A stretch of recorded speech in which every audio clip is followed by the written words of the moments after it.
The Poor Relations Story. Charles Dickens.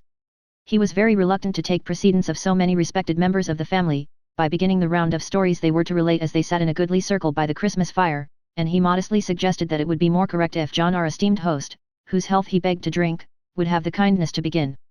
For as to himself, he said, he was so little used to lead the way that really, but as they all cried out here, that he must begin, and agreed with one voice that he might, could, would, and should begin, he left off rubbing his hands, and took his legs out from under his armchair, and did begin. I have no doubt, said the poor relation, that I shall surprise the assembled members of our family, and particularly John, our esteemed host, to whom we are so much indebted for the great hospitality with which he has this day entertained us, by the confession I am going to make. But, if you do me the honor to be surprised at anything that falls from a person so unimportant in the family as I am, I can only say that I shall be scrupulously accurate in all I relate. I am not what I am supposed to be. I am quite another thing. Perhaps before I go further, I had better glance at what I am supposed to be. It is supposed, unless I mistake, the assembled members of our family will correct me if I do, which is very likely. Here the poor relation looked mildly about him for contradiction, that I am nobody's enemy but my own. That I never met with any particular success in anything. That I failed in business because I was unbusinesslike and credulous, in not being prepared for the interested designs of my partner. That I failed in love, because I was ridiculously trustful, in thinking it impossible that Christiana could deceive me. That I failed in my expectations from my Uncle Chill, on account of not being as sharp as he could have wished in worldly matters. That, through life, I have been rather put upon and disappointed in a general way. That I am at present a bachelor of between 59 and 60 years of age, living on a limited income in the form of a quarterly allowance, to which I see that John, our esteemed host, wishes me to make no further allusion. The supposition as to my present pursuits and habits is to the following effect. I live in a lodging in the Clapham Road, a very clean back room, in a very respectable house, where I am expected not to be at home in the daytime, unless poorly, and which I usually leave in the morning at 9 o'clock, on pretence of going to business. I take my breakfast, my roll and butter, and my half-pint of coffee, at the old established coffee shop near Westminster Bridge, and then I go into the city, I don't know why, and sit in Garraway's coffee house, and on change, and walk about, and look into a few offices and counting houses where some of my relations or acquaintance are so good as to tolerate me, and where I stand by the fire if the weather happens to be cold. I get through the day in this way until 5 o'clock, and then I dine, at a cost, on the average, of 1 and 3d. Having still a little money to spend on my evening's entertainment, I look into the old established coffee shop as I go home, and take my cup of tea, and perhaps my bit of toast. So, as the large hand of the clock makes its way round to the morning hour again, I make my way round to the Clapham Road again, and go to bed when I get to my lodging, fire being expensive, and being objected to by the family on account of its giving trouble and making a dirt. Sometimes, one of my relations or acquaintances is so obliging as to ask me to dinner. Those are holiday occasions, and then I generally walk in the park. I am a solitary man, and seldom walk with anybody.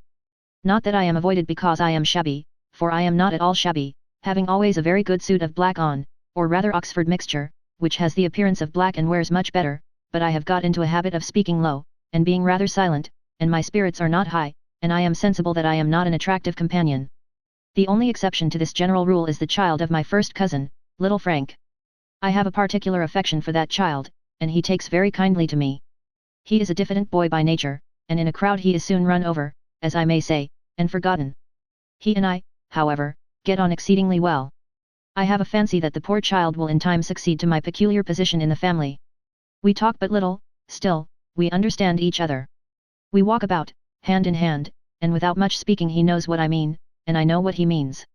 When he was very little indeed, I used to take him to the windows of the toy shops, and show him the toys inside.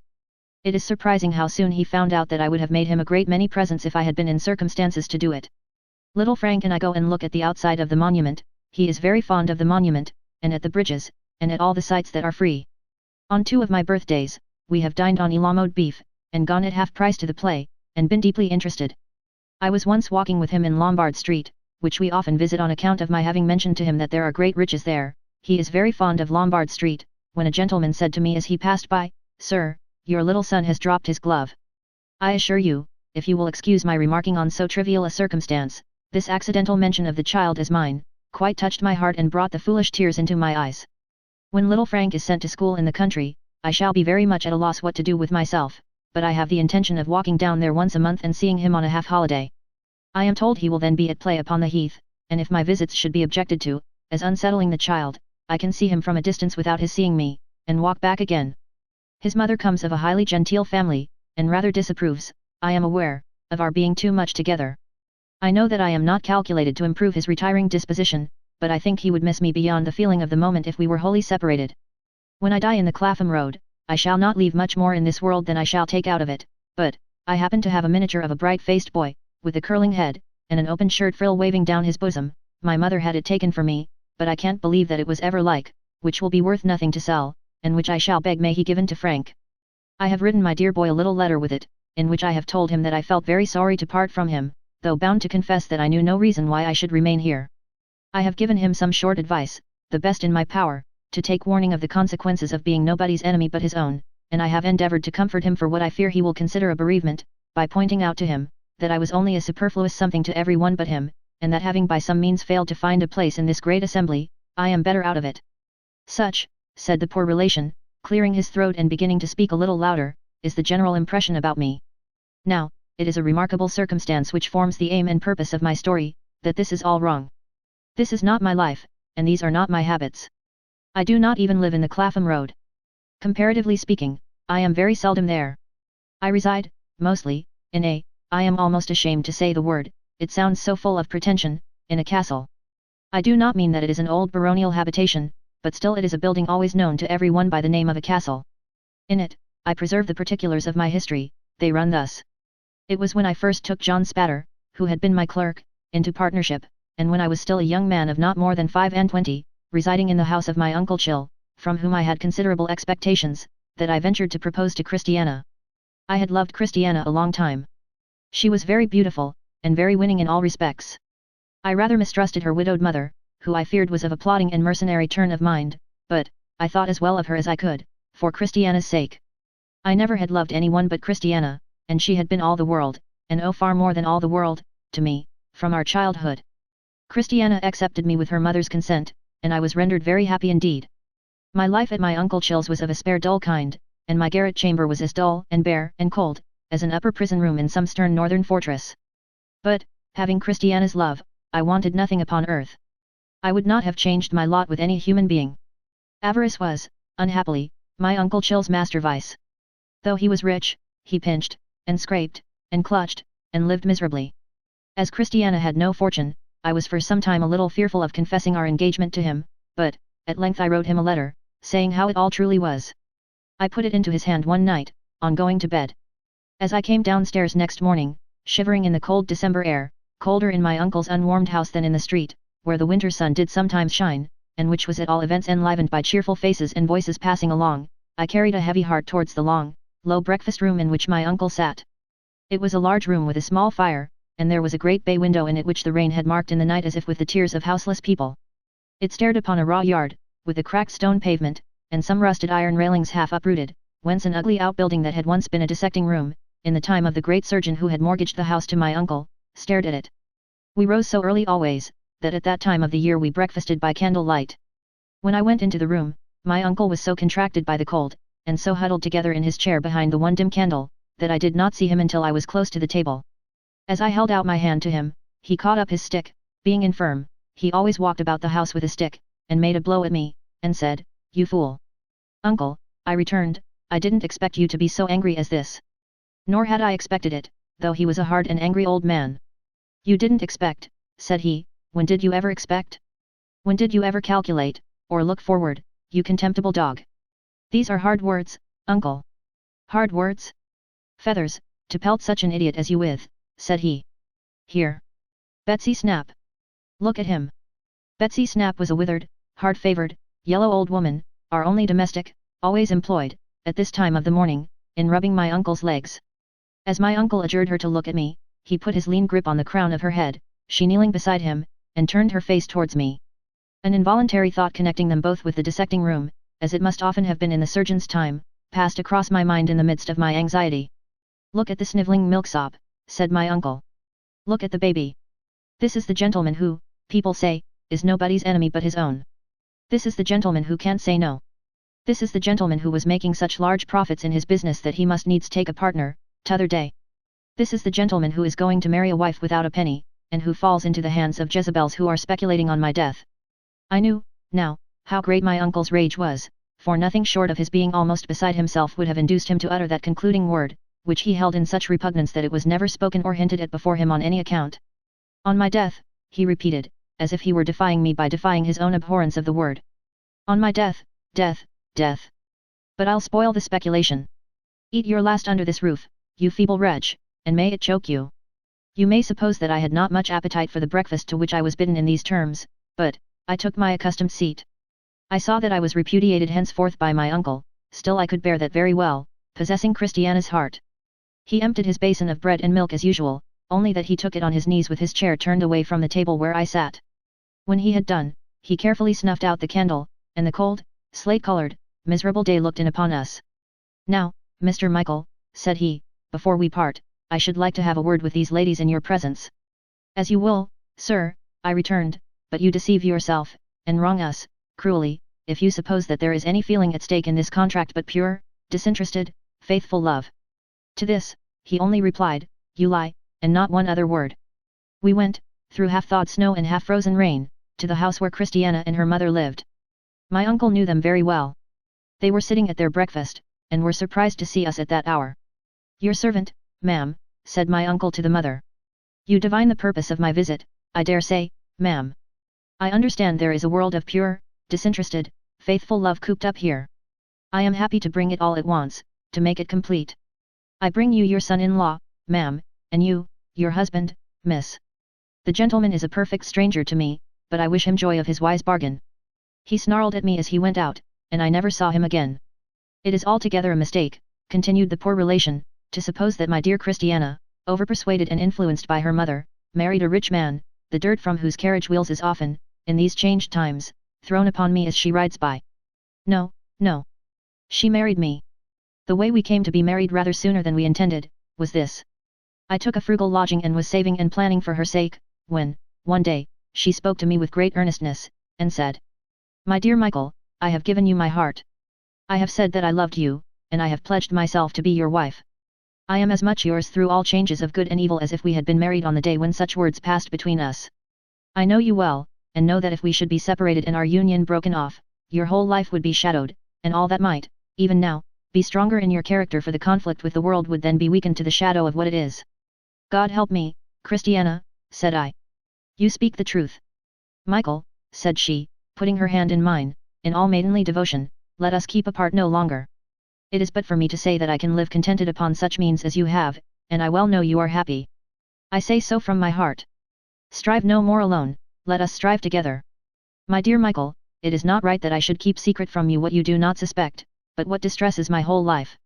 My mother, without considering that what you have lost for me, and on the assurance of my faith, sets her heart on riches, and urges another suit upon me, to my misery. I cannot bear this, for to bear it is to be untrue to you. I would rather share your struggles than look on. I want no better home than you can give me.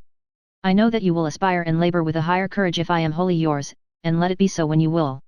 I was blessed indeed, that day, and a new world opened to me. We were married in a very little while, and I took my wife to our happy home.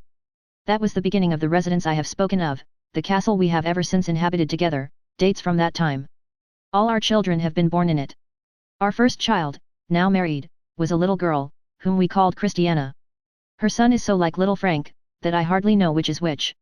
The current impression as to my partner's dealings with me is also quite erroneous.